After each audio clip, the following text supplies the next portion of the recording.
Good morning. ഞാനിന്നൊരു ചെറിയ കഥ പറയുകയാണ്. ആചാരങ്ങളെയും അനുഷ്ഠാനങ്ങളെയും കുറിച്ചുള്ള കഥ. ഒരു സ്വാമിയും കുറേ ശിഷ്യന്മാരും ഉണ്ടായിരുന്നു. സ്വാമി ഒരു പൂച്ചയെ ലാളിച്ച് വളർത്തിയിരുന്നു.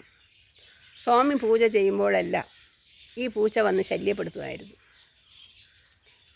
പൂജ ചെയ്യാൻ തുടങ്ങുമ്പോൾ സ്വാമി ശിഷ്യന്മാരോട് പറയും, ഈ പൂച്ചയെ പിടിച്ച് കെട്ടിയിടുക, പൂജ കഴിഞ്ഞിട്ട് തുറന്നു വിടാം. ശിഷ്യന്മാർ പൂച്ചയെ പിടിച്ച് കെട്ടിയിടുമായിരുന്നു. എല്ലാ ദിവസവും ഇത് തുടരുമായിരുന്നു. കുറേ ദിവസങ്ങൾ കഴിഞ്ഞ് ശിഷ്യന്മാർ മരിച്ചു, സ്വാമി മരിച്ചു, പൂച്ചയും മരിച്ചു. അനന്തര അവകാശികളായ പൂജ ചെയ്യുന്നവർ വീണ്ടും പൂജ തുടർന്നുകൊണ്ടിരുന്നു.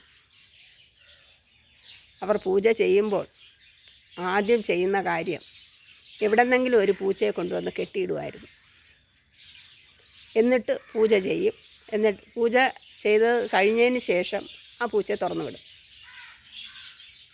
എന്തിനാണ് ആ പൂച്ചയെ കെട്ടിയിടുന്നത്? നേരത്തെ ആ സന്യാസിക്ക് ശല്യം ആയതുകൊണ്ടാണ് ആ പൂച്ചയെ അവിടെ കെട്ടിയിട്ടത്. പക്ഷേ പിൻതലമുറക്കാർ അത് ഒരു ആചാരമാക്കി. അവരോട് എന്തിനാണ് പൂച്ചയെ കെട്ടിയിടുന്നതെന്ന് ചോദിച്ചാൽ അതൊരു ആചാരത്തിൻ്റെ പൂജയുടെ ഭാഗമായിട്ടവർ അനുഷ്ഠിച്ചു തുടങ്ങി. നമ്മുടെ അന്ധമായ ആചാരങ്ങളും അനുഷ്ഠാനങ്ങളുടെയും ഉദാഹരണമാണിത്. Thank you.